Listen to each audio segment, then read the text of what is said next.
Praise the lord. దేవునికి మహిమ కలుగునుగాక. క్రీస్తునందు దేవుని యొక్క బిడ్డలారా, మన ప్రభు అయిన యేసుక్రీస్తు ఘనమైన నామంలో ఈరోజు మనమందరం కూడా ఆయన మందిరంలో ఉండటం దేవుడిచ్చినటువంటి సమయము కనుక ఈ సమయంలో మనము దేవుని మాటలు వినడానికి లేక ఆయన మాటలు ధ్యానం చేయడానికి ప్రభు కృప దయచేయును గాక. దయచేసి కూడి వచ్చిన మీరందరూ కూడా బైబిల్ గ్రంథాన్ని తెరవండి. మనందరికీ తెలిసిన లేఖన వాక్యాన్ని చదువుదాం. ద్వితోపదేశ కాండము 30వ అధ్యాయము ద్వితోపదేశ కాండము 30వ అధ్యాయము. దయచేసి 9-10 వచనాలు చదవండి ఒకరు.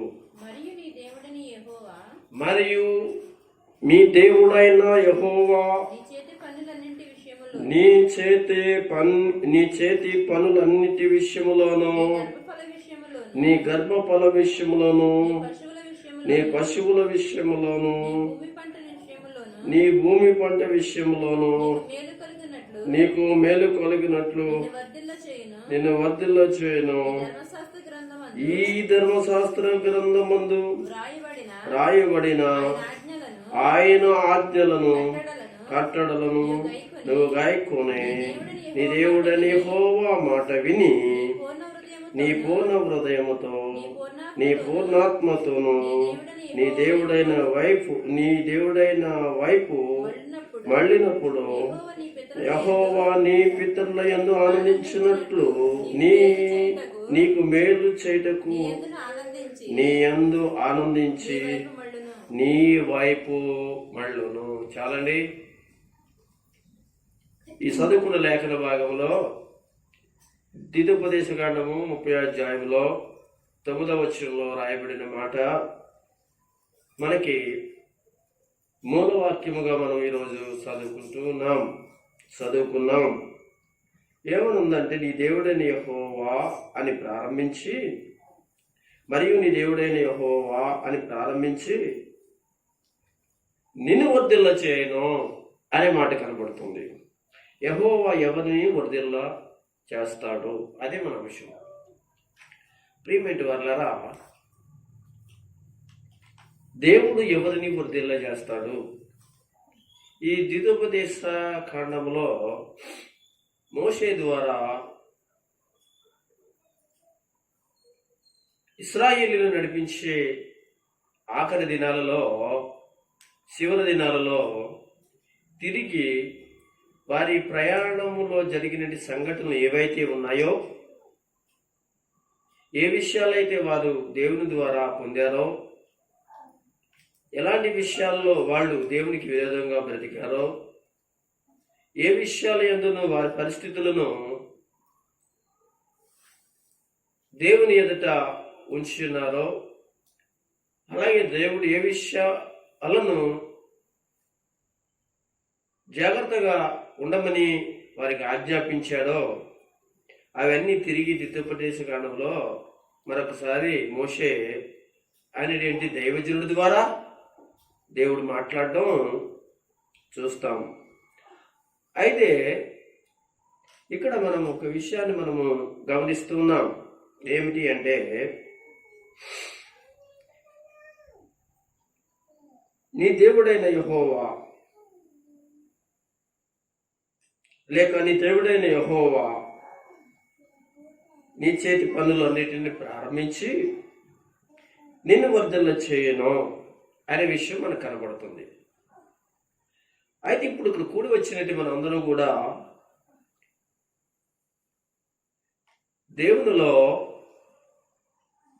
దేవుని విషయాల్లో మనము వర్ధిల్లాలి.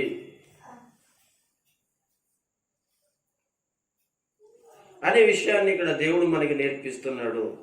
ఎప్పుడు మనము వర్ధిల్లుతాము, ఎప్పుడు వర్ధిల్లడానికి మనము కృప అనుగ్రహించబడుతుంది అని అంటే, దేవుడు ఎవరిని వర్ధిల్ల చేస్తాడు అనే విషయాన్ని మనము ఈరోజు కొన్ని సంగతులు మనం నేర్చుకుంటాం. అయితే వర్ధిల్లే విషయంకి వచ్చినప్పుడు ప్రియమైన వారలారా, దేవుని పిల్లలైన వారు ఆధ్యాత్మికంగా వర్ధిల్లాలని దేవుడు ఎప్పుడు కోరుకుంటాడు. శారీరకంగా వర్ధిల్లిన వారు ఎవరైతే ఉండాలనుకుంటారో వారు ఆత్మీయంగా వర్ధిల్లడానికి చాలా కష్టం. మరొకసారి ఈ విషయాన్ని జ్ఞాపకం చేస్తూ, శారీరకంగా వర్ధిల్లాలనుకున్న వారు ఆధ్యాత్మికంగా వర్ధిల్లలేరు. అదే ఆత్మీయముగా వర్ధిల్లారు అనుకోండి, శారీరకంగా వర్ధిల్లాలనే ఆలోచనలు పెట్టుకోవాల్సిన అవసరం లేదు. అంటే ఎందుకు తెలుసు అంటే వారు వర్ధిల్లుతారు శారీరకంగా. ఎప్పుడు శారీరకంగా వర్ధిల్లుతారు అంటే ఆధ్యాత్మికంగా బతికినప్పుడు మాత్రమే శారీరకంగా వర్ధిల్లుతారు. శారీరకంగా వర్ధిల్లినప్పుడు ఆధ్యాత్మికంగా మాత్రం వర్ధిల్లలేరు. గనుక దేవుడు ఎప్పుడు మాట్లాడినా మొట్టమొదటిగా ఆయన మాట్లాడే విషయం ఏంటంటే ఆధ్యాత్మికంగా వర్ధిల్లాలి. బైబిల్లో ప్రియమైన దేవుని బిడ్డలారా, వర్ధిల్లిన వారు ఉన్నారు, వర్ధిల్లి మరలా తిరిగి పడిపోయిన వారు కూడా ఉన్నారు. అయితే ఈరోజు మనము దేవుడు ఎవరిని వర్ధిల్ల చేస్తాడు అని చూసినప్పుడు బైబిల్ గ్రంథంలో చాలామంది రాజులు ఉన్నారు, చాలామంది రాజులు ఉంటారు.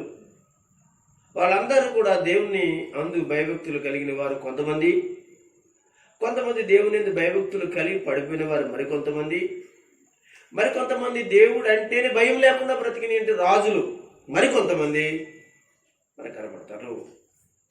అయితే మనము బైబిల్ గ్రంథంలో ఒక రాజు ఉన్నారు, ఆయన పేరు ఉజ్జియా అనేటువంటి రాజు. ఆ రాజు గురించి ఒక్క సంగతిని మనం చదువుదాం. 2వ దినవృత్తాంతాలు 26వ అధ్యాయంలో ఈయన కనపడతాడు. 26వ అధ్యాయం కనపడతాడు. మీరు జాగ్రత్తగా పరిశీలిస్తే దేవుని బిడ్డలారా, ఈ 26వ అధ్యాయంలో ఈ రాజు కనపడతాడు. ఈ రాజు ఎవరంటే యోధా రాజు అనమాట అండి. అంటే దేవుని యొక్క ప్రజలైన ఇశ్రాయేలీలు 2 దేశాలుగా విభజించబడిన తర్వాత ఇశ్రాయేలు రాజ్యము, యోధా రాజ్యం అని 2 రాజ్యాలుగా ఉన్నాయి. ఇశ్రాయేలీలకు కలిగిన రాజులు వేరుగా ఉన్నారు. యోధా అనేటువంటి దేశానికి రాజులు కొంతమంది ఉన్నారు. వారిలో ఒక రాజు ఎవరంటే ఉజ్జియా అనేటువంటి రాజు. ఈ రాజు దేవుని బిడ్డలారా మనకి 26వ అధ్యాయంలో మనకి కనబడతాడు. అయితే ఇక్కడ మనము 26:5 వచనంలో చదివితే, దేవుని ప్రత్యక్షత విషయమందు తెలివి కలిగిన జకరియా దినములలో అతడు దేవునిని ఆశ్రయించెను. అతడు యెహోవాను ఆశ్రయించినంత కాలము దేవుడు అతనిని వర్ధిల్లా. మీరు చాలా జాగ్రత్తగా ఆలోచించాలి. దేవుని యందు నమ్మిక ఉంచిన వారిని దేవుడు వర్ధిల్లా చేస్తాడు అనే మాట అక్కడ మనకి కనబడుతూ ఉంది. ప్రియమైన వారలారా, దేవుని ప్రత్యక్షత విషయంలో తెలివి కలిగిన జకరియా దినములలో అతడు దేవునిని ఆశ్రయించినప్పుడు ఏం జరిగిందంటే అతడు యెహోవాను ఆశ్రయించినంత కాలము. మీరు విన్నారా? దేవునిని ఆశ్రయించిన కాలముంత అంటే మనం ఒకటి గమనించాలి. దేవుడు ఎవరిని వర్ధిల్ల చేస్తాడు అని అంటే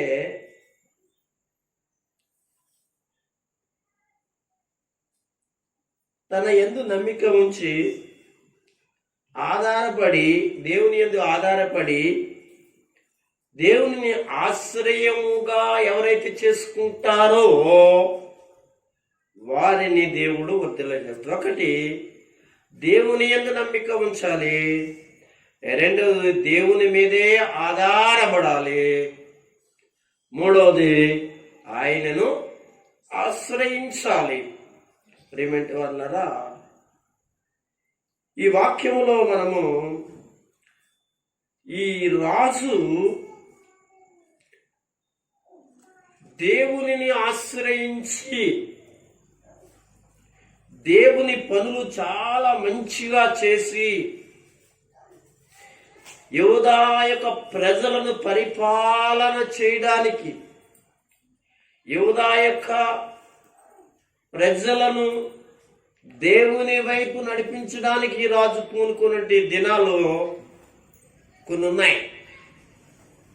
అయితే ఆ దినాలలో దేవునిని ఆశ్రయించిన వాడుగాను, దేవునిని నమ్మిన వాడుగాను,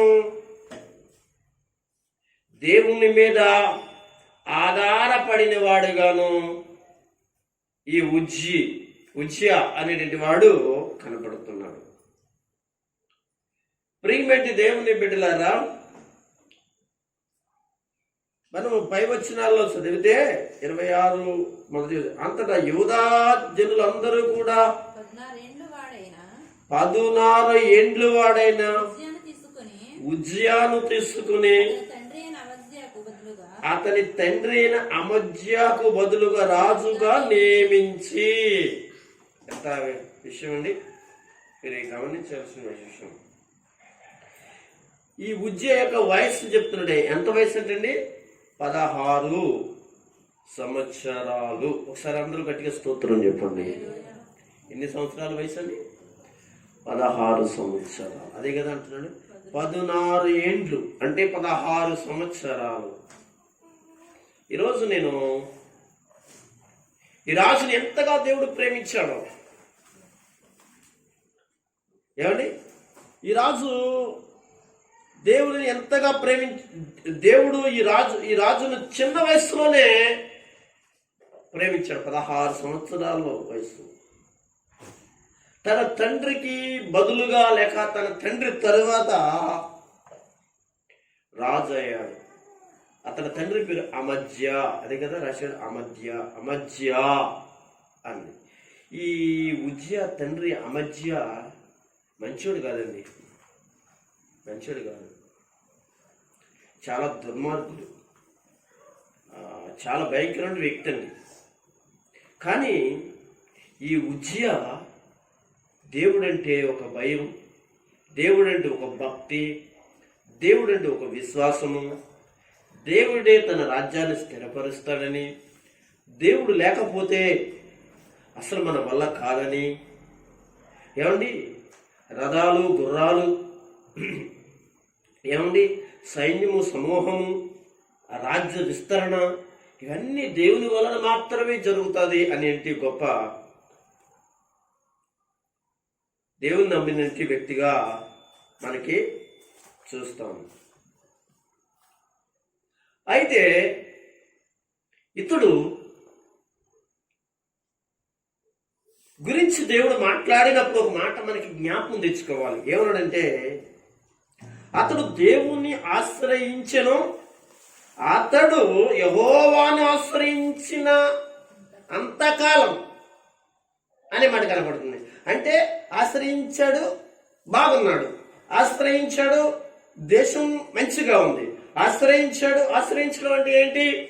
ఆ దేశంలో కొంతవరకు దేవుని పనులు, దేవుని సంగతులు, దేవుని పరిచర్యలు, దేవుని కొరకు జరగవలసిన కొన్ని విషయాలు, తన తండ్రి భయంకరమైన విగ్రహారాధన ఏం చేసిండే యోధా దేశంలో జరుగునట్లుగా దానికి కొంత సహకరించాడు. మరి అలాంటి పరిస్థితులలో తన కుమారుడి ఉజ్జియా చాలా జాగ్రత్తగా మెసులుకున్నాడు, దేవునికి భయపడ్డాడు, దేవుని యందు నమ్మిక ఉంచాడు. అందుకని విస్తరించబడింది. అతడు అనేక పర్యాయాలు యుద్ధానికి వెళ్ళినప్పుడు అనేక పర్యాయాలు అతను అనుకున్న పనులు అన్నీ కూడా ఆశ్చర్యంగా దేవుడు అతని విజయాలు ఇస్తూ ఉన్నటువంటి పరిస్థితులు మనం చూస్తాం. ఇంతవరకు బాగానే ఉంది. కానీ ఒక విషయం, ఒక మాట కనపడింది 5వ వచనంలో, అది నేను చదువుతున్నాను వినండి. దేవుని ప్రత్యక్షత విషయమందు తెలివి కలిగిన జకర్యా దినములలో, మీరు అక్కడ మనం ఆలోచించాలి. అతడు దేవుని ఆశ్రయించెను అని అన్నారు. ఇక అర్థమైందండి. తెలివి కలిగిన జకర్యా దినములలో అతడు దేవుని ఆశ్రయించెను అన్నాడు. తెలివి కలిగినటి, దేవుని ప్రత్యక్షత కలిగినటి మంచి వ్యక్తులు సావాసములో ఉన్నంతసేపు కూడా రాజైనా సామాన్యుడైనా ఆధ్యాత్మికంగా ఎదిగి దేవుని దగ్గర అద్భుతమైన వర్ధిల్లటం అనేది నేర్చుకుంటాడు. చూడండి, ఎప్పుడైతే ఇక్కడ ఇతడు ఈ రాజు తెలివి కలిగిన జకర్యా దినములలో, ఏమంటే అతడు చాలా సలహాలు ఇచ్చేవాడటండి. రాజ్యం ఇలాగ ఉండాలి, దేవుడు అంటే ఇలా భయంగా ఉండాలి, దేవుడు అంటే ఈ విధంగా ఉండాలి అనే ధర్మశాస్త్రం ఇలా పాటించాలి. యూదులకు దేవుని ధర్మశాస్త్రం చాలా ప్రాముఖ్యమైంది. దానివలన మీకు వచ్చేటువంటి లాభాలు ఏంటో నష్టాలు ఏంటో చాలా వాద చేసేవాడు, చాలా చక్కని విషయాలు. కానీ ఈ ఉజ్జియా ఆ యొక్క జకర్యా మాటలు తూచా తప్పకోకుండా చేస్తూ ఉండేవాడు. అవి దేవుని మాటలు గనుక అతడు చాలా తెలివితేటలు నేర్పేవాడు. చాలా ఇలా ఉండాలండి, నీ రాజ్యంలో ఇలాగ ఉండాలండి, నువ్వు కొద్ది రోజులు బ్రతకాలి అంటే, కొద్ది రోజులు నీవు దేవుని యొక్క రాజ్య పరిపాలన చేయాలంటే, నీ ప్రజలు సుఖంగా ఉండాలంటే ఇక ఇలాంటివి చేయాలి అని జకర్యా చాలా ఆత్మపూర్ణమైనటువంటి వాడు కనుక, ఇతడు ఆత్మ అభిషేకము కలిగిన వాడు కనుక, ఇతడు చెప్పిన మాట అన్ని కూడా పరిశుద్ధాత్మిక సంగతులు కనుక అవి చాలా తెలివితేటలను ఎవరికండి ఉజ్జియాకే నేర్పించడం జరిగింది. అయితే ఏం జరిగింది తర్వాత అంటే, ఇతడు మరి కొంచెం ఎదిగిన తర్వాత కొంచెం అభివృద్ధిలోకి వచ్చింది. ఎదగడం అంటే వయసు కాదండి, అనమాట అండి. రాజ్యములు కొంచెం స్థిరపడిన తర్వాత కొంచెం దేవునికి మరి దూరంగా ఉండినట్లుగా, లేక దేవునికి విరోధంగా బ్రతుకుతున్నట్లుగా మనము చూస్తాం. కనుక తన యందు నమ్మిక ఉంచు, తన యందు అంటే దేవుని యందు నమ్మిక ఉంచిన వారిని దేవుడు వర్ధిల్ల చేస్తాడు అని ఈ జకర్యా అనేక పర్యాయాలు చెప్పినప్పుడు ఆ మాట విన్నాడండి. మరి తర్వాత దినాలలో అదే మాటలు చెప్తుంటే జకర్యా మాట ఎలా ఉందో తెలుసంటే చాలా హీనంగా ఉందండి. ఎందుకో తెలుసా?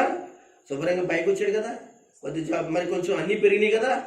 ఏమండి ఆలోచించండి. జకర్యా అంతకు ముందు చెప్పిన ఆ మాటలే చెప్తున్నాడు. ఎందుకంటే కొంచెం తేడాగా కనిపించాడు, తేడాగా అతడు కనిపించడం జరిగింది. చాలాసార్లు మరి ఆ పరిస్థితులు దేవునికి అనుకూలంగా లేని పరిస్థితులు కనబడుతున్నాయి ఈ రాజైన ఉజ్జియా యొక్క జీవితంలో. కానీ అతనితో సావాసం చేసినంత కాలం కూడా చాలా ఆధ్యాత్మికంగా ఉన్నాడు. ఎందుకంటే తెలివి కలిగిన వాడు. ఏ విషయంలో తెలివి కలిగిన వాడు? దేవుని వాక్య విషయంలో తెలివి కలిగిన వాడు. దేవుని వాక్యముతో ఉన్న వారి యొక్క సావాసం ఉన్నంత కాలము ఈ రాజు యొక్క పరిస్థితి చాలా మెరుగ్గానే ఉంది. ఏమండి తర్వాత ఇంకా ఎంత అంటే చూడండి, అతను ఎంత అభివృద్ధిలోకి వచ్చాడు చెప్పమంటారా? 8వ వచనం చదవండి. అమోనీలు ఉజ్జియాకు పన్ను ఇచ్చువారి అతడు అధికముగా బల అభివృద్ధి నొంది గనుక అతని కీర్తి ఐగుప్తి మార్గ ప్రదేశములన్నిటిని వ్యాపించెను. బా, ఎంత గొప్ప విషయం అండి. ఏంటి అంతకుముందు తండ్రి కాలంలో ఏం జరిగిందో తెలుసా? తన తండ్రి కాలంలో అనగా తన తండ్రి ఏం చేశాడంటే ఎదర వాళ్ళకి, అమోనీలు కావచ్చు, ఇంకొకటి కావచ్చు పన్ను కడతా ఉండేవాడు. చూడండి, దేవుడు ఈ ఉజ్జియాను ఎంత గొప్ప స్థితిలోకి తీసుకొచ్చాడో. తిరిగి ఎవరైతే పన్ను కట్టించుకుంటున్నారో వాడు, దేవుని బిడ్డలారా, తిరిగి ఎవరికి కడుతున్నారంటే యూదా దేశంలో నుండి ఉజ్జియాకి కట్టడానికి దేవుడు కృప చూపాడు. అంతా అమోనీలు ఉజ్జియాకు పన్నిచ్చి వారైరి అతడు అధికముగా బల అభివృద్ధి నొంది. అమ్మా, సామాన్యమైన విషయం కాదండి. బల అభివృద్ధి నొంది. కీర్తి ఐగుప్తు మార్గ ప్రదేశములన్నింటిని. చూసారా, ఒక్క దుక్కుకు వెళ్ళలేదండి. ఎందుకు చెప్తున్నానంటే దేవుని ఆశ్రయించినంత కాలం, మనుషులు కాదు. ఇప్పుడు జకర్యా తెలివి కలిగిన వాడు, ఆత్మచేత నింపబడిన వాడు, ఆత్మ కార్యములను గురించి చెప్పేవాడు, ఆధ్యాత్మికంగా దేవుని రాజ్యములో తాను, అదే ఇశ్రాయేలు రాజ్యము దేవుని రాజ్యం కనుక, దేవుడు ఏర్పాటు చేసిన రాజు కనుక ఆ ప్రజలందరూ దేవుని ప్రజలు కనుక ఆ ప్రజలను ఎలాగ నడిపించాలో ఇలాంటి విషయాలన్నీ నేర్పించినప్పుడు చక్కగా చేసుకుంటూ పోయేవాడు. గొప్ప విషయం అండి. చాలా విస్తరించినట్లుగా మనం చూస్తాం. ఇంకా కొంచెం మనం చదివితే ఇలా ఉన్నాయి. మరి ఉజ్జియా యెరూషలేములో మూల గుమ్మము దగ్గర, పల్లపు స్థలములు గుమ్మము దగ్గర, ప్రాకారపు మూల గుమ్మముల దగ్గర దుర్గములను కట్టించి గుమ్మములను దిట్టపరిచి అదియు కాక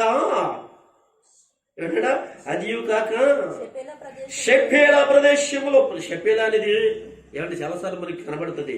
షెపేలా అనేది ఇశ్రాయేల్ దేశములో, అదే యూదా దేశములో యెరూషలేములో ఎంత పెద్ద పట్టణమో అలాంటి పట్టణం షెపేలా కూడా. ఎక్కడంటే అది యెరూషలేములోనే ఉంటుంది. అది చాలా ప్రాముఖ్యమైన పట్టణం. అది ఏమండి, అవన్నీ దాటుకుంటూ ఒక యుద్ధానికి రావాలంటే షెపేలా అవన్నీ దాటుకుంటూ ఎక్కడికి రావాలంటే యెరూషలేం మీదకి రావాలి. ఎందుకంటే అలాంటి దిట్టమైన ప్రాంతాలు, ప్రదేశాలు, పట్టణాలు, అవి గొప్ప పెద్ద పెద్ద పట్టణాలు అండి. యెరూషలేం మీదకి ఎదురు రావాలంటే వీటిలన్నిటిని దాటుకుని రావాలి. మీకు అర్థమైతే అంత కాపుదల యెరూషలేముకి ఉంది. కానీ ఇవన్నీ కూడా యెరూషలేముకు సంబంధించినవి, అదే యూదా దేశంలో సంబంధించినవే. అర్థమవుతుందా? షెపేలా ప్రదేశంలోని మైదానముల ప్రదేశంలోని అతని విస్తారమైన పశువులు ఉండగా అతడు అరణ్యములో దుర్గములను కట్టించి అనేకమైన బావులను త్రవించి వ్యవసాయములను అతడు అపేక్ష గలవాడు గనుక పర్వతములలోను కర్మేలలోను అతనికి వ్యవసాయము ద్రాక్ష తోటలను పరివారు కలిగి. అమ్మా, ఎంత ఎంత గొప్ప విషయం అండి. వ్యవసాయాలు, పశువులు, ఇదంతా కూడా ఎలా ఉందంటే యూదా దేశం అంతా కూడా తులదూగుతుందండి. ఇదంతా గల కారణం ఏంటో తెలుసా? అతడు దేవుని ఆశ్రయించాడు. అవునండి, ఇంత అభివృద్ధిలోనికి వస్తున్నాడు. యుద్ధానికి ఎవరైనా రావాలని భయపడుతున్నారు. ఇలాంటి పరిస్థితుల్లో ఉన్నట్టు ఆశీర్వాదంలో ఉన్నట్టు ఇతడు దేవుని ఆశ్రయించినంత కాలం బాగానే ఉంది. దేవుని ఆశ్రయించడం ఇంకా మీరు చాలా జాగ్రత్తగా చదువుకుంటే విషయాలు చెప్తాడు. ఒక మాట చదువుదాం, అది ఒక్క మాట ప్రవశించదండి. అయితే అతడు స్థిరపడి తర్వాత అతడు మనస్సును గర్వించి చెడిపోయాను. చూసారా, ఎప్పుడండి స్థిరపడిన తర్వాత ఇదేం బుద్ధి నాకు అర్థం అవ్వట్లేదండి. ప్రతి చోట ఇలాగే ఉంటుంది. ఇశ్రాయేలు రాజులు అలాగే ఉంటారు. యూదా రాజులు కొంతమంది మంచి రాజులు ఉన్నారు, నెంబర్ 1 రాజులు ఉన్నారండి. యోతాము, యోషియా, ఇలాంటి మంచి రాజులు చాలా మంది ఉన్నారు. ఏమండి, ఇశ్రాయేల్ రాజులు అయితే మొత్తానికి నాశనం అయిపోయారు. అక్కడ కూడా స్టార్టింగ్ నుంచి కూడా ఇశ్రాయేల్ రాజులు ఎవరంటే యెరోబోము కాడి స్టార్ట్ చేసాడు, ఆడి దుర్మార్గుడు. మొత్తం 19 మంది రాజులు. యూదా రాజులేమో 20 మంది రాజులు. ఆడొక 3 ఎవరు? సౌలు, దావీదు, సొలొమోను. 3, 19, 20, 42 మంది రాజులు, ఇశ్రాయేలీల రాజులు. దేవునికి స్తోత్రం. అయితే ఇశ్రాయేల్ రాజ్యాలు 2 రాజ్యాలుగా మారిపోయింది. యూదా రాజ్యం, ఇశ్రాయేల్ రాజ్యం. సరే, ఇదంతా కూడా సరే, మనకి ఇప్పుడు అంత ఇప్పుడు అవసరం కాదు. కానీ ఇక్కడ దేవుని బిడ్డలారా, వర్తిల్లినంత కాలం బాగానే ఉంది, ఆధారపడినంత కాలం బాగానే ఉంది. శివరాత్రికి ఇతడు స్థిరపడిన తర్వాత, అంతా బాగున్న తర్వాత, అన్ని బాగున్న తర్వాత తన మనసుని ఏమనుకున్నాడు? ఎలాంటి భయంగా ఉంది, గర్వం ఉంది కదా అన్నట్టండి. తన రాజు కదా, రాజుగా ఉండాలి. రాజుగా ఉండాలి. ధర్మశాస్త్రాన్ని ఇచ్చాడు. ఏమండి, ధర్మశాస్త్రాన్ని ఇచ్చాడు. రాజు ధర్మశాస్త్రాన్ని పాటించాలి, ధర్మశాస్త్రాన్ని చదవాలి. అభిషేకించినప్పుడు కూడా ధర్మశాస్త్రాన్ని ఇస్తారు వాళ్ళకి. వాళ్ళ చేతులు ధర్మశాస్త్రాన్ని పెడతారండి. న్యాయశాస్త్రం, ధర్మశాస్త్రం, రాజ్య పరిపాలనా శాస్త్రం అన్నిటితో పాటు ఈ యొక్క దేవునికి ధర్మశాస్త్రాన్ని పెడతా ఉంటాను. నువ్వు అంటే వీటితో పాటు దేవునికి సంబంధించిన విషయాలన్నీ కూడా చేయకపోతే, జరగకపోతే బ్రతకపోతే ఆ విధంగా లేకపోతే నీవును నీ రాజ్యమును కూడా నాశనం అయిపోతుంది అని చెప్పేసి మోషే ద్వారా రాయబడిన ధర్మశాస్త్ర గ్రంథాలకు సంబంధించినట్టు ఆశీర్వాదములు శాపములు వగేరా పరిస్థితులన్నింటినీ కూడా రాజు ఎప్పటికప్పుడు చదువుకుంటూ ఉండాలి. వాటిని ఏం చేయాలి? లేవిని ఏర్పాటు చేసి లేదా సేవకులను ఏర్పాటు చేసి ఆ యొక్క ప్రజలందరినీ కూడా దేవుని వైపే తప్ప విగ్రహారం వైపు నడపకుండా చాలా జాగ్రత్తగా ఉండాలి. ఇలా చేయాలి. తాను చేసే పని తాను చేయాలి, యాజకులు చేసే పని అలాగే యాజకులు చేయాలి. ఇక్కడేమో యాజకులు చేసే పని ఎవరండి? ఇతను ఏం చేసినా తెలుసా? ధూపం వేయడానికి వెళ్ళాడు. భయంకర విషయం. దేవునికి స్తోత్రం. అవును, స్థిరపడిన తర్వాత నా అంతటి వాడు ఎవడు లేడు అనకూడదు. ఎందుకంటే యాజకుడే కదా, రాజు రాజే, అంతే కదా. ఎవరు చేసేది వారు చేయాలి, వినాలి అనుకున్నాడు. స్థిరపడిన తర్వాత నీకు నేను ఇస్తేనే నువ్వు బ్రతకాలరా యాజకుడా. ఈ రాజు యొక్క పరిస్థితి అలాగే ఉందండి. ఎందుకు తెలుసా? ఇప్పుడు ఒకవేళ నేను ఒక్కసారిగా కట్ చేశానంటే దేవాలయంలో దీపాలు వెలిగించేది, ధూపాలు వేసేది, అర్చన చేసేది, బలు అర్పించేది వగేరా దేవాలయం యొక్క పరిస్థితులు కనుక కూడా నిధులన్నీ ఎక్కడి నుంచి రావాలి? ఇలాంటి గర్వం ఈ సేవకుడికి ఎక్కడి నుంచి వస్తుంది? భయంకరమైన మనసులో గర్వం. దేవుని బిడ్డలు ఆ రాజు నుంచి దగ్గర రాకపోతే దేవుడు ఇంకొక ద్వారం తెరుస్తాడు. అద్భుతమైన తన పరిచర్యను ఆయన చేయించుకోవడానికి మానడు కానీ అద్భుతం చేస్తాడు. కానీ నాశనం అయిపోతే ఎవరో తెలుసండి? ఈ రాజే నాశనం అయిపోయాడు. దేవునికి స్తోత్రం. హాలలో చెప్పండి. దేవుని సన్నిధిలో తాను బ్రతికినంత కాలం, మంచిగా బ్రతికినంత కాలం అన్నీ బాగా ఉన్నాయి. చాలా భయంకరమైన పరిస్థితి.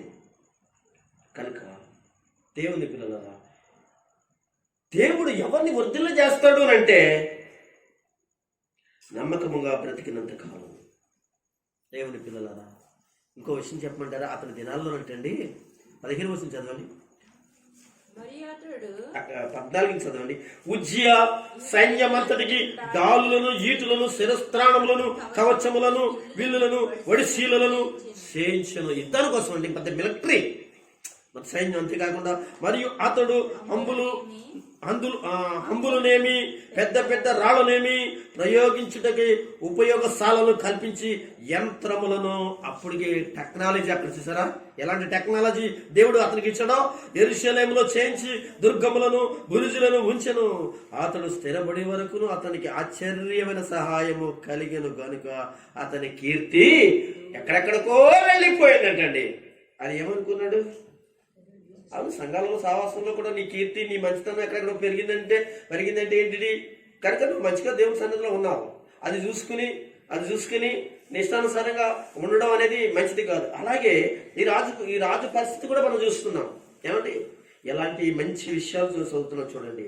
అతనటండి ప్రయోగించుటకై సాలలు ఏర్పాటు చేసాడటండి. అంటే సాలలు యంత్రములను అంటే తయారు చేయడానికి. ఇప్పుడు ఫ్యాక్టరీలు అంటాం కదా, ఇప్పుడు ఫ్యాక్టరీలు అంటున్న సాలలు.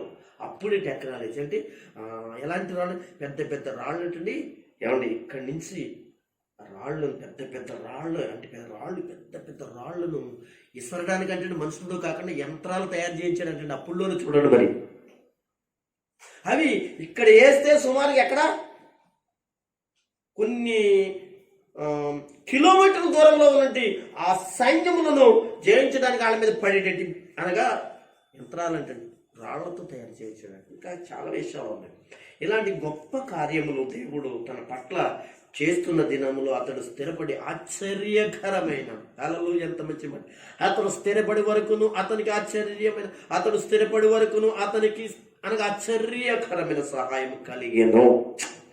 ఏమండి, దేవుని బిడ్డలారా, నిన్ను స్థిరపరచడానికి దేవుడు ఏమో కార్యం చేస్తుంటే నువ్వేమో దేవుని విషయంలో స్థిరపరిచే సమయంలో స్థిరపడే తర్వాత నువ్వేమనుకుంటున్నావు? ఇదంతా నా సొంత శక్తి అనుకుంటున్నావు, నా సొంత ఆలోచన అనుకుంటున్నావు, మనుషులు సహాయం అనుకుంటున్నావు. దయచేసి కాదు. అందుకే మనము తర్వాత దినాల్లో బోర్ల పడ్డానికి గల కారణము సహాయము నుంచి, దేవుని సహాయం నుంచి తిరిగి మనం ఒట్టి వారిగా ఉండిపడగల కారణం ఏంటో తెలుసా? మనం మర్చిపోతూ ఉన్నాం. దయచేసి వద్దు. ప్రభు అంటున్నాడు, దేవుడు నిన్ను వర్ధిల్ల చేయాలి అనుకుంటే పూర్వకాలంలో నువ్వు ఎలాగున్నావో, ఏ స్థితిలో ఉన్నావు, నువ్వు ఏ స్థితిలో వచ్చావో, ఎలాంటి స్థితిలోంచి వచ్చావో, ఎలాంటి పరిస్థితిలోంచి వచ్చావో జ్ఞాపకం ఉండాలి. అది స్త్రీలైన పురుషులైన మనం ఎలాంటి స్థితిలోంచి వచ్చాము, ఎలాంటి పరిస్థితిలోంచి వచ్చాం అని చెప్పేసి మన ఇష్టానుసారంగా ఉండడానికి వీల్లేదు. మన చేయి పైన ఉండాలనుకుని మన పరిస్థితులను వేరుగా మార్చేసుకుంటే దేవుడు మన చేయిని పైన కాదు కదా కనపడకుండా చేస్తాడు. ఇది పరిస్థితి. అదే చేసి ఇక్కడ అదే జరిగింది. ఇక్కడ నేను ఈ రాజు గురించి మాట్లాడుతున్నప్పుడు సరేండి, ఇంకా ఎవరిని వృద్ధిల్లా చేస్తానంటే నీతిమంతులను దేవుడు వృద్ధిల్లా చేస్తాను అన్నాడండి. ఇక అర్థమైందా? ఇక్కడ ఈ రాజేమో తాను వృద్ధిల్లే వరకు కూడా బాగానే ఉన్నాడు, మంచిగానే ఉన్నాడు. అదే కదా ఇప్పుడు కూడా అదే జరుగుతుంది చాలా చోట్ల అండి. స్టార్టింగ్లో దీనస్థితి ఉంటుంది, కొంచెం కలిగిన తర్వాత పూర్ గుడిసెలో ఉన్నాం మనం, చక్కగా ఒక మంచి ఇంట్లోకి వచ్చాక, బిల్డింగ్లోకి వచ్చాక, మనకి మంచి పని ఇచ్చిన తర్వాత, అన్నీ వచ్చిన తర్వాత ఏంటండి దేవుడితో పని లేనట్టుగా మనం ఎక్కడెక్కడ బ్రతికి మన తిండి మన పరిస్థితులు వేరువేరుగా ఉండి ఎవరో సహాయం చేస్తే మన బ్రతికి ఈ రోజున మనకు కొంచెం కలిగేది, కొంచెం ఎక్కువ కూడా కాదు, కొంచెం కలిగేటప్పటికి మనం ఎలాగండి ఈ రాజులాగా ఏంటండి మనం దేవుని మీద వద్దు దయచేసి అంటున్నాడు. మనం అప్పుడు ఇప్పుడు ఎప్పుడు కూడా ఎలా ఉండాలి అని అంటే దేవుడు మెచ్చేటువంటి వారిగా మనం బ్రతకాలి, అప్పుడే వర్ధిల్లుతాం. సరే కదండి. ఇప్పుడు నీతిమంతులను దేవుడు వర్ధిల్లా చేస్తాడు. ఈ మాట ఎక్కడ చెప్పాడంటే 72వ కీర్తనలో చెప్పాడండి. చదువుతాం ఈ మాట, అసలు ఈ విషయం చదివి ముందుకు వెళ్దాం. 72వ కీర్తన 72వ కీర్తన 7వ వచనంలో చదువుతారు ఒకసారి. అతని దినములలో నీతిమంతులు వర్ధిల్లుదురు, చంద్రుడు లేకపో వరకు క్షమాభివృద్ధి కలుగును. మీకు అర్థమైంది ఈ మాట. అతని దినములలో నీతిమంతులు వర్ధిల్లుతారు. అతని దినములలో నీతిమంతులు వర్ధిల్లడం ఏంటంటే ఎవరతను అని మనం గమనించాలి. అతని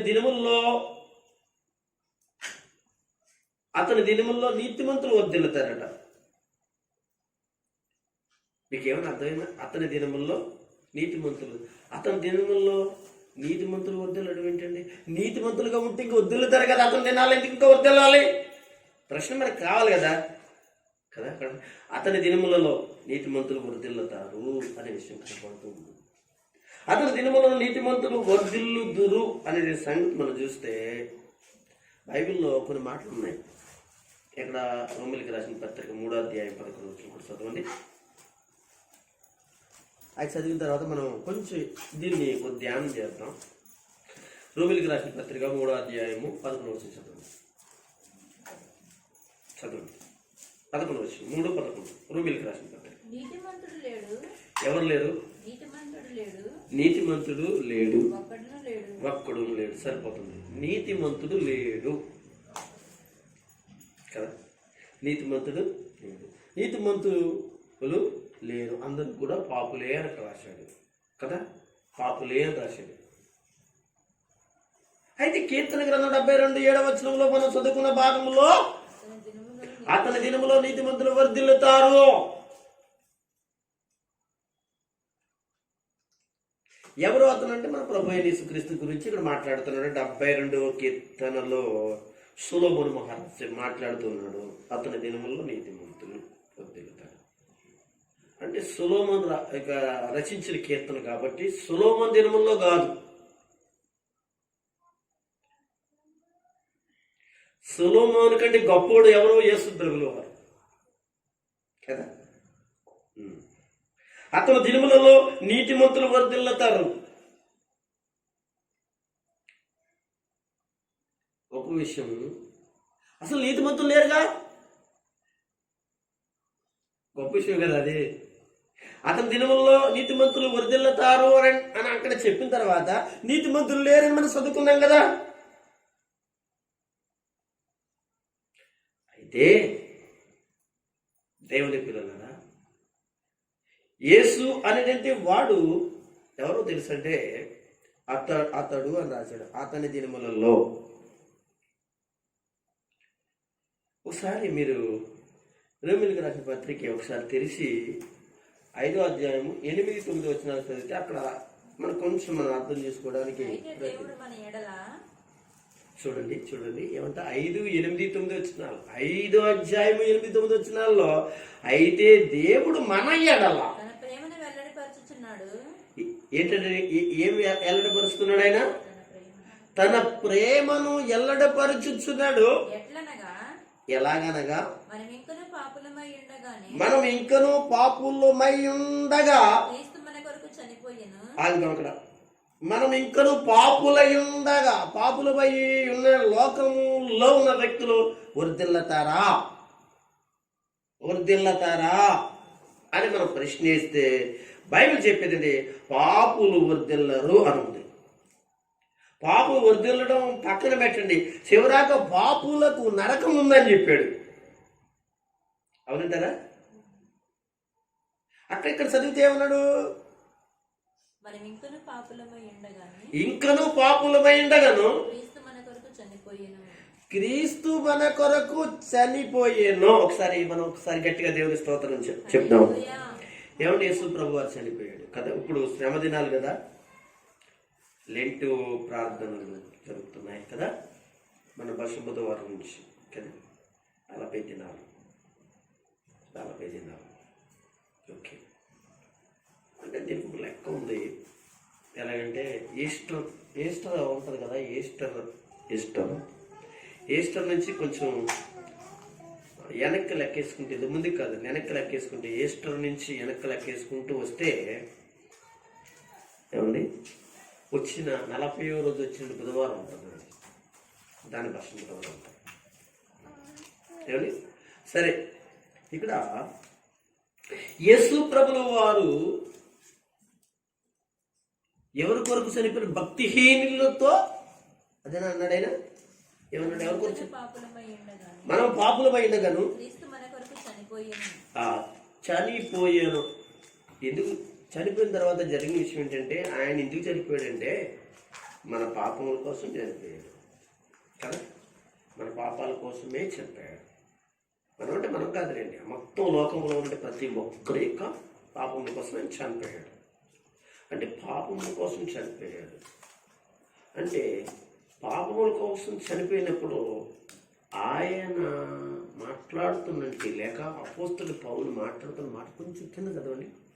కాబట్టి అది రక్తము వలన అది ఏంటండి? ఎందుకంటే మనం పాపులమైనాం కనుక, ఆయన రక్తము వలన ఏంటంటే మనం పాపులమై ఉన్నాం కనుక నీతిమంతులుగా తీర్చుకోలేని స్థితిలో ఉన్న కనుక, నీతిమంతులు కాదని రోమపత్రికలు మనం 3:11 ప్రకారంగా మనం అందరం కూడా పాపులము ఏమిటండి? నీతిమంతులు కాదు, పాపులం కాదు కనుక.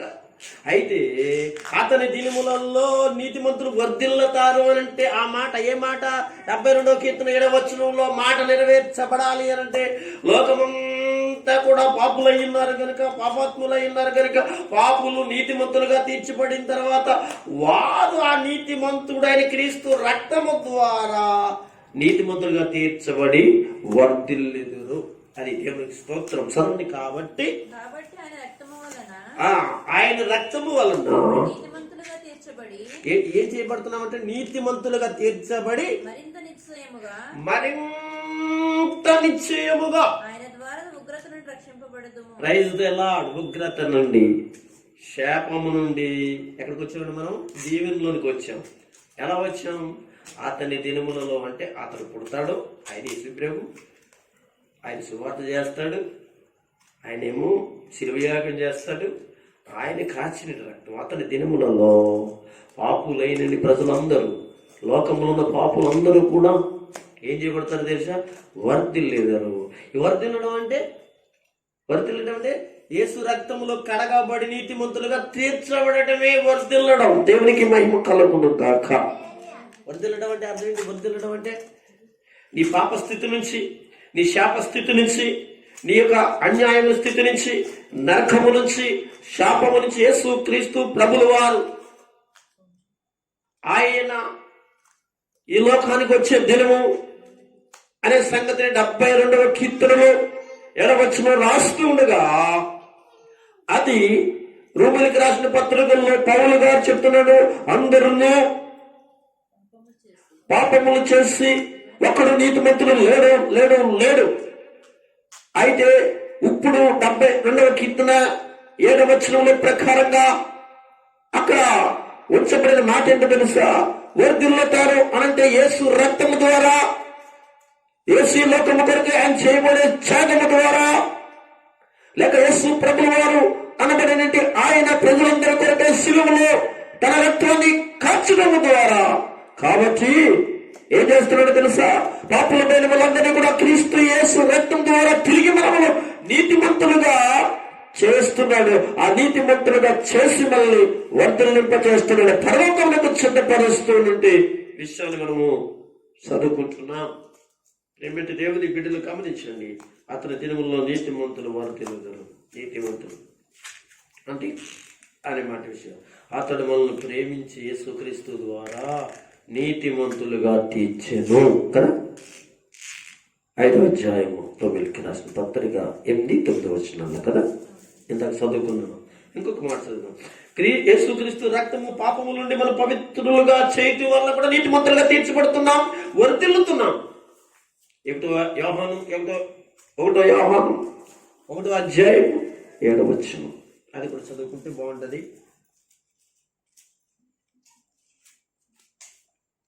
అయితే ఆయన ఎలుగులో ఉన్న ప్రకారం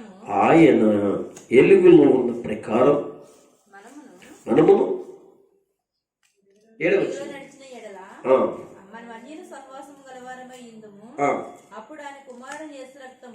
చూడండి, అప్పుడు ఆయన కుమారుడైన యేసుక్రీస్తు రక్తము ప్రతి పాపముల నుండి మనల్ని పవిత్రులుగా చేయను నీతిమంతులుగా చేయను. అదే కదా పౌలు గారు చెప్పింది, అదే యోహాను గారు కూడా చెప్పింది అదే.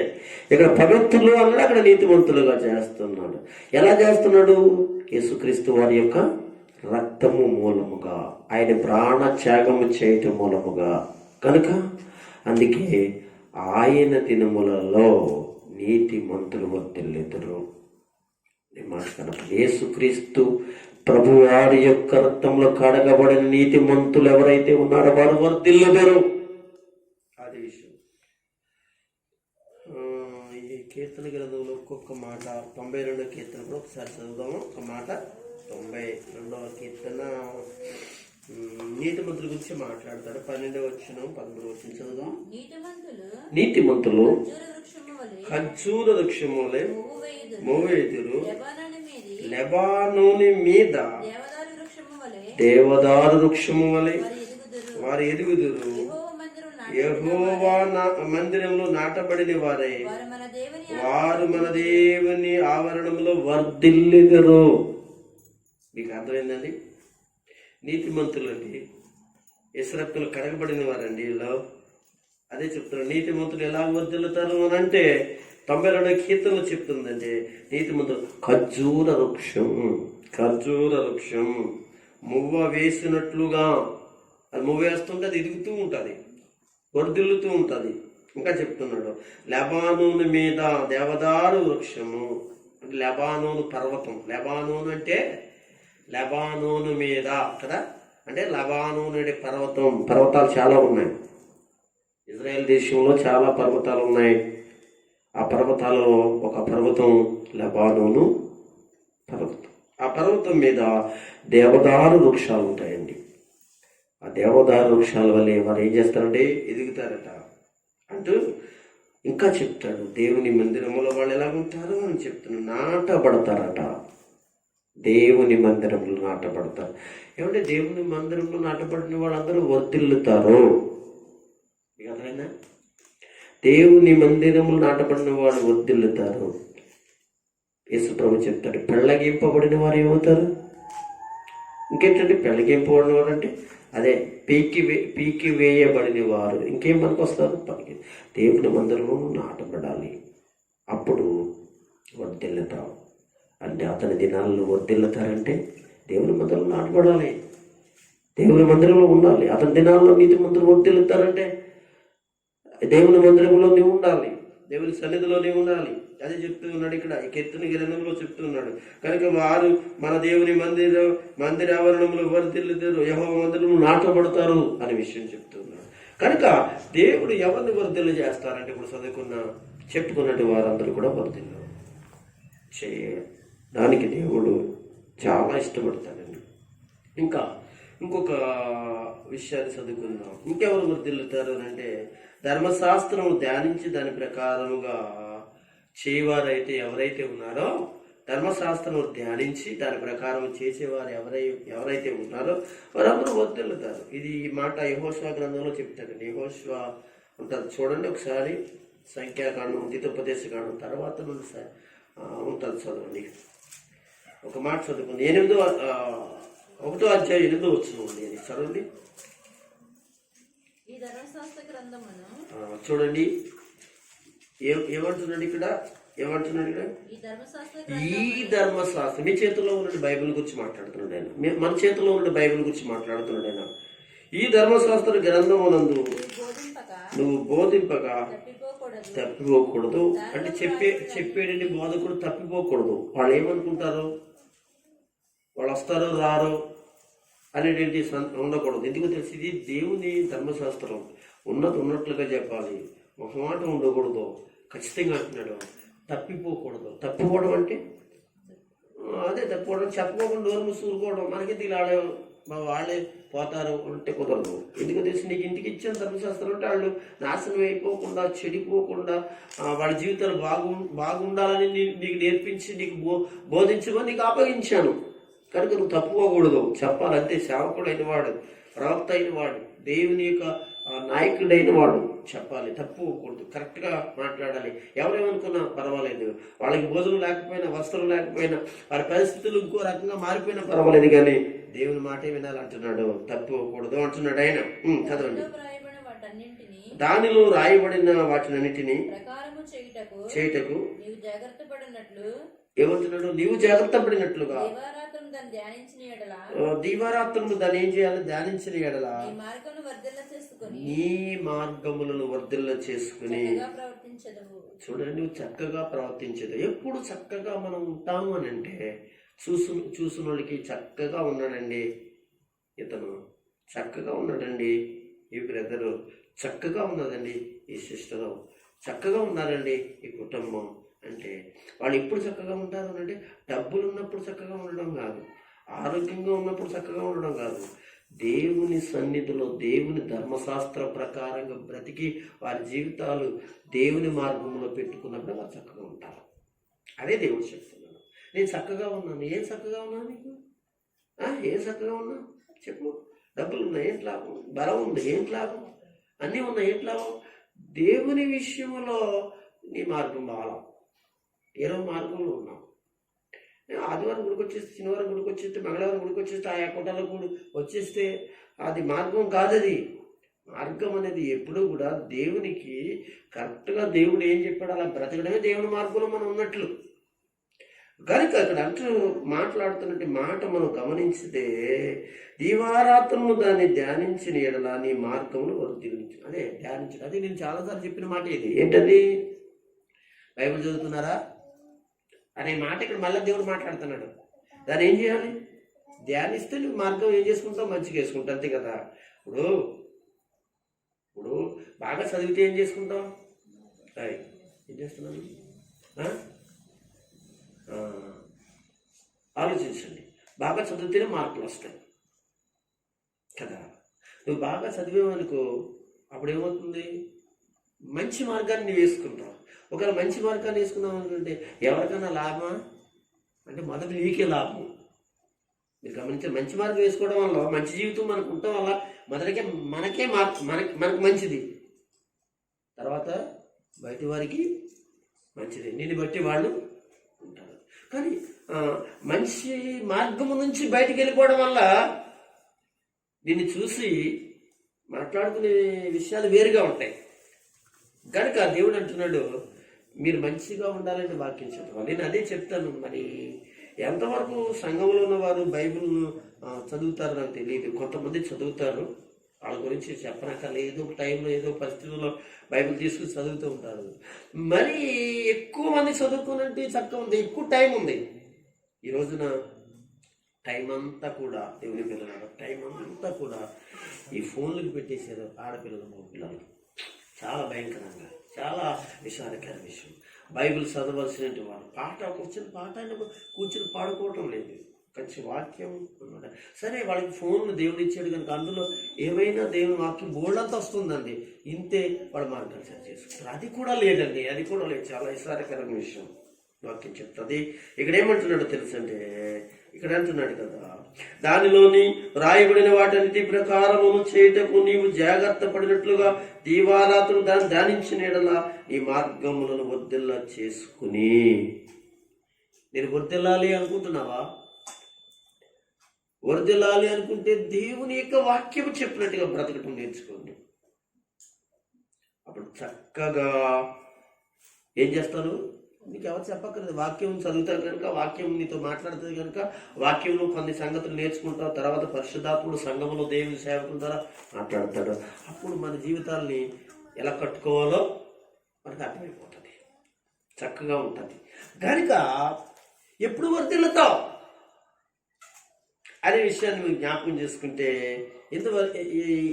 ఇందాక మనం చదువుకున్న వాటిని మనం గమనిస్తే, యేసయ్యను సంపూర్ణంగా నమ్మటం, ఆయన మీద ఆధారపడడం, ఆయన ఆశ్రయించిన వారు మాత్రమే వర్ధిల్లుతారు. రెండవది, నీతిమంతులు వర్ధిల్లుతారు. ఎవరు నీతిమంతులు అని అంటే, దేవుని పిల్లల క్రీస్తు రక్తంలో కడగబడిన వారే నీతిమంతులు.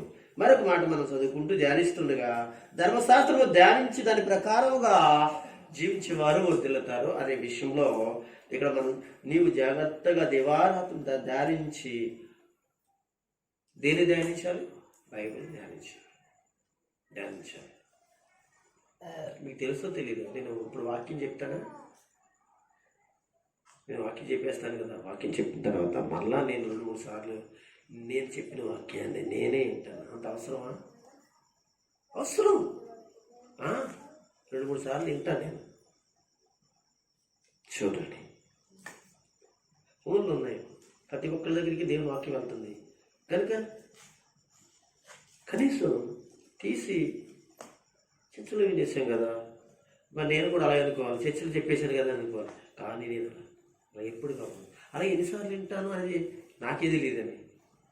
అలా నా ఏం వింటాను, బయట అనేకమైన వింటాను, బైబిల్ చదువుతుంటాను, అనేకమైనటి ఆత్మీయులైన దైవజనుల యొక్క సాక్ష్యాలు చదువుతుంటాను, పుస్తకాలు చదువుతుంటాను, ఇంకా వ్యాఖ్యానాలు ఒకటి కాదండి, ఎంత ఎంత తెలుసండి.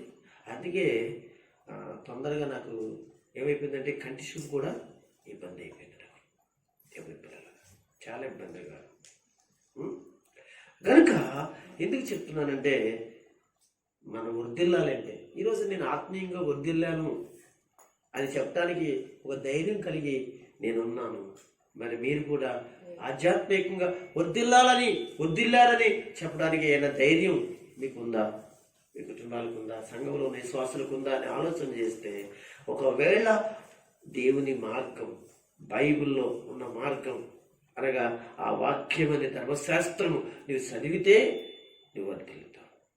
చూడండి ఎంత చక్కటి మాట, ఎంత మంచి మాట అండి. కనుక వర్ధిల్ల చేసుకుని చక్కగా ప్రవర్తిస్తావు. నీ ప్రవర్తనకి డోకా ఉండదండి.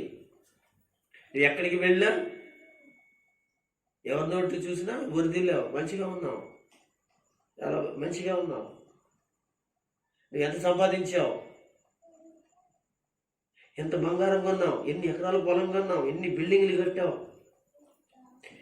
ఇది ఒకవేళ ఈ లోకంలో ఎవరికైనా అలాంటి వాళ్ళు ఎవరైనా ఆశించిన వాళ్ళు ఉంటే వాళ్ళు ఏదైనా నీ ఎదుటి మాట్లాడొచ్చు. కానీ తర్వాత దేవుని దగ్గరికి వెళ్ళిన తర్వాత దేవుడు మాట్లాడింది ఏంటి తెలుసా? దేవుని వాక్యమును బట్టి నువ్వు వర్ధిల్లావా? దేవుని వాక్యం బట్టి నువ్వు చక్కగా బ్రతికావా? వాక్యం చెప్పినట్లుగా నువ్వు జీవించడానికి ఇష్టపడుతున్నావా? ఇదంటే దేవుడు కోరేది. ఇదే మేము చెప్పేది. ఏమండి, ఒకవేళ అలాగుంటే మీరు చాలా బాగుంటారు, శారీరకంగా బాగుంటారు, ఆత్మీయంగా స్టార్టింగ్లో చెప్పినట్టు. ఏమండి, శారీరకంగా అభివృద్ధిలోకి వస్తే ఆత్మీయంగా మాత్రం మీరు ఆలోచించరు. ఆత్మీయంగా వర్ధిల్లాలనుకోరు. ఇంకెప్పుడు కూడా శారీరకంగా ఏది ఎక్కడికో పోవాలనుకుంటారు, ఎక్కడికో వెళ్ళిపోవాలనుకుంటారు. అవటం అవితే అవ్వచ్చు. కానీ ఓబేద్య చెప్పినట్లుగా నువ్వు పైకి కూర్చొని కింద పడబడతాను అంటాడు. ఎందుకు తెలుసా? అతను శారీరకంగా పైకి వెళ్ళాడు. అదే ఆత్మీయంగా వెళ్ళాడు అనుకోండి, ఆత్మీయంగా వర్ధిల్లాడు అనుకోండి, ఆత్మీయంగా నడిచాడు అనుకోండి, ఆత్మీయంగా దేవుని కొరకు బ్రతికాడు అనుకోండి, శారీరక విషయంలో డోకాలేదండి. ఎందుకు తెలుసా? ఆత్మీయంగా ఉన్న వాళ్ళందరికీ శారీరక విషయాల్లో దేవుని భద్రత మంచిగా ఉంటుంది. ఎందుకో తెలుసా అంటే దేవుని పిల్లలారా, వాక్యం చెప్తుంది, మనం ఇవన్నీ నేర్చుకోవడానికి మనకు వాక్యమే ఆధారం. వాక్యమే ఆధారం. ఇంకొక విషయాన్ని చదువుకుని ముందుకు వెళ్ళిపోదాం. అయితే ఈ ధర్మశాస్త్రం ధ్యానించినట్టు వారు ఏంటో తెలుసంటే వారు వృద్ధులవుతారు అనే విషయాన్ని మనం చదివితే, మరి ఎప్పుడు మనం వర్ధిల్లుతాము, ఎప్పుడు మనం వర్ధిల్లడానికి కృప దేవుడు అనుగ్రహిస్తాడు బైబిల్లోనే వాక్యం చెప్తుంది. కనుక ఎప్పుడు దేవుని మార్గమును మనము లో ఉంటే ఎలా వర్ధిల్లుతామో చెప్తాడు. కీర్తన గ్రంథంలోనే చెప్తాడు. ఒకసారి తెలుద్దాం. కీర్తనలోనే చెప్తాడు, ఎప్పుడు దేవుని నీ మార్గాలను వర్ధిల్లు చేసుకోగలవు, ఎప్పుడు దేవుని మార్గం అనేది ఒకటి ఉంది, దాంట్లో నువ్వు ఎప్పుడు వర్ధిల్లు చేసుకోగలవు అని అంటే ఒకటో కీర్తనలోనే ఈ విషయాన్ని మనం చదువుకుంటే మనం చెప్పబడతాం. చదవండి ఒకసారి. వర్ధిల్లడానికి అంటే ఎవరి ఆలోచన ఉండకూడదు అంటండి, దుష్టుల ఆలోచన ఉండకూడదు. అంటే మనం వర్ధిల్లాలి అని అంటే పాపము చేసేవారి మార్గంలోకి వెళ్ళకూడదు. వాళ్ళు చేస్తున్నారు కదా పాపం అని చెప్పేసి మనం చేస్తే వర్ధిల్లాము. చూడండి, పనికి వాళ్ళంటే మాటలు, ఇలాంటి అపహాసకుల యొక్క చోటున కూర్చోకూడదు. చూడండి, అపహాసకులు కూర్చుంటే చోటున కూర్చోకూడదు, పాపుల మార్గం నిలకూడదు, అదేమంటే దుష్టులు ఆలోచన చెప్పకూడదు. ఇది క్రైస్తవులు చేయవలసింది. కానీ ఇప్పుడు ఏం జరుగుతుందో తెలుసా? దుష్టుల ఆలోచన దగ్గరే కూర్చుంటున్నారు, పాపుల మార్గంలోనే నడుస్తున్నారండి, అపహాసులు కూర్చుని చోటనే కూర్చుంటున్నారు. ఇది ఖచ్చితం. ఎక్కడికి వెళ్ళి చూడండి ఇదే జరుగుతుంది, వ్యతిరేకంగా జరుగుతుంది. మరి ఇలాంటి వాళ్ళు వర్ధిల్లుతారా? ఇలాంటి వారు ఆశీర్వదించబడతారా? నువ్వు కూర్చున్నది దేవుని గుంపులో కూర్చోవచ్చు కదా, వర్ధిల్లుతా. దేవుని సావాసంలో కూర్చోవచ్చు కదా. నీకు ఎందుకు ఆ సావాసంలో నీకు ఏ వినపడుతున్నాయి, అనగా చెడ్డగా వినపడుతున్నాయి అక్కడ కూర్చోవడం వల్ల? ఆలోచించు. వాళ్ళు మాట్లాడుతున్న మాటలు, వాళ్ళ యొక్క పరిస్థితులు, అక్కడ కూర్చోవడం? అంతసేపు కూర్చునే బదులు కంచేపు కూర్చుని బైబిల్ చదువుకోవచ్చు కదా, కంచేపు మాత నుంచి ప్రార్థన చేసుకోవచ్చు కదా, వర్ధిల్లుతా. ఇంకా పాపుల మార్గం, వాళ్ళు దుర్మార్గులు, వాళ్ళతో మనకెందుకండి? వాడు ఎంతటి వాడైనా, ఆమె ఎంతటి వ్యక్తి అయినా, ఆమెతో నీకు స్నేహం ఏంటండి స్నేహం? ఇవన్నీ క్రైస్తవ జీవితాలకి అది సరిపడతాయా? లేవు కదా. దేవుడు మాట్లాడుతున్నాడు కదా, పాపుల మార్గంలో మనకి ఎందుకన్నా, పాపులు వాడి మార్గం ఎందుకండి? అంత అవసరం ఏంటండి నాతో? మనకి వద్దు. మన మార్గాలు మనకు ఉన్నాయి, అది యేసు మార్గం. దేవుని పిల్లలు ఎంతమంది ఉన్నారు, వాళ్ళ మార్గంలో నడవండి. గతించిన కాలాల్లో దేవుని సేవకుల మార్గంలో నడిచేవారు, దేవుని యొక్క సేవకుల దగ్గరికి వచ్చేవారు. ఇప్పుడు అలా కాదండి. ఏంటంటే దుష్టులు, దుర్మార్గులు, పాపులు వాళ్ళ దగ్గర కూర్చోవడం, వాళ్ళ మార్గానికి వెళ్తాం, ఇంక ఇదే పనులు. ఒకప్పుడు వర్ధిల్లు నీ జీవితంలో, ఇప్పుడు వర్ధిల్లలేకపోవడం గల కారణం ఏంటంటే అది నీ దగ్గరే ఉన్నది. అది తేడా. ఈ విషయాల్లో చాలాసార్లు దేవుడు మాట్లాడుతున్నావా? నువ్వేదో అనుకుంటున్నావు అంతే. నీకు అంతంతసేపు అంతంత గంటల తరపున అక్కడెక్కడ కూర్చున్న సొల్లు మాటలతోటి అనగా గడపడం, ఎక్కడ చూసినా ఏ పరిచర్యలో చూసుకునే ఉన్నారు. వర్ధిల్లట్లేదంటే ఇంటికి వర్ధిల్లుతారండి వాళ్ళు. వాడు ఏం చెప్తాడు? నీచమైన మాటలు చెప్తాడు, పనికిమాల మాటలు చెప్తాడు. లేకపోతే ఆ చెప్పకపోయినా చాలా మంది ఆ చోటుకు వస్తారు, వాళ్ళు చెప్తుంటారు. అవన్నీ నీ చెవుల్లో పడుతుంది, నీ మనసులో పడుతుంది. నీ హృదయం అపవిత్రమైపోయి ఏం చేస్తారు? ప్రార్థన లేకుండా, వాక్యం లేకుండా, దేవుడు అంటే భయం లేకుండా బ్రతికేస్తావు. అది పాపల మార్గం కదా. అప్పుడు ఎక్కడికి వెళ్ళిపోతున్నావు నువ్వు?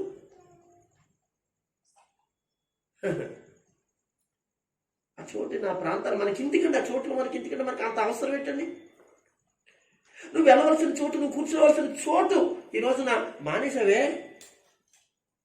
ఈరోజు చాలా మంది అండి స్త్రీలు పురుషులు ఓన్లీ మీరు ఏమనుకుంటున్నారు ఇక్కడ మిమ్మల్ని మీకు చెప్తున్నాను కాదు కాదు, క్రైస్తవ విశ్వాసుల యొక్క జీవితాల ప్రతి ఒక్కరిలో కూడా ఈ పరిస్థితులు కనబడుతున్నాయండి. ఎక్కడికి వెళ్ళినా, ఏ ప్రాంతానికి వెళ్ళినా, ఏ చోటుకి వెళ్ళినా, ఏ సంఘాలకు వెళ్ళినా మీరు మీ మీద ఫోకస్ చేశానని మీ జీవితాలు అనుకుంటే మీరు ఎప్పుడు బాగుపడరు, దీవించబడరు. ఎందుకు తెలిసి ఈ మాట దేవుని మాట కరెక్ట్.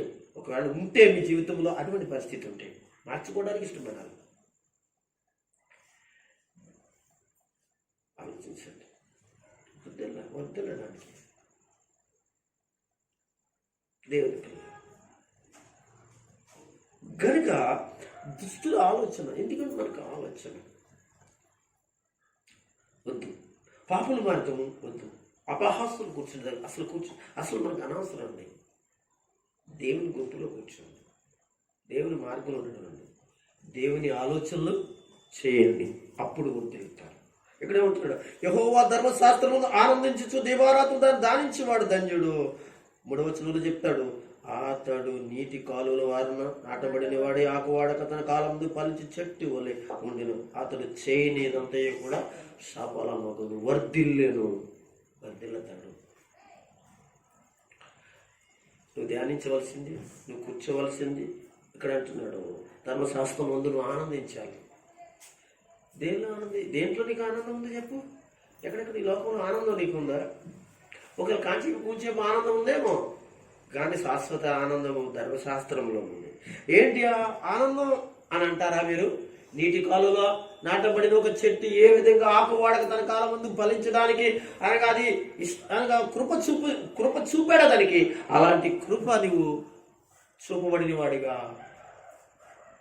సఫలంలో అవుతావు తప్ప, అనగా నీవు వర్ధిల్లుతావు తప్ప.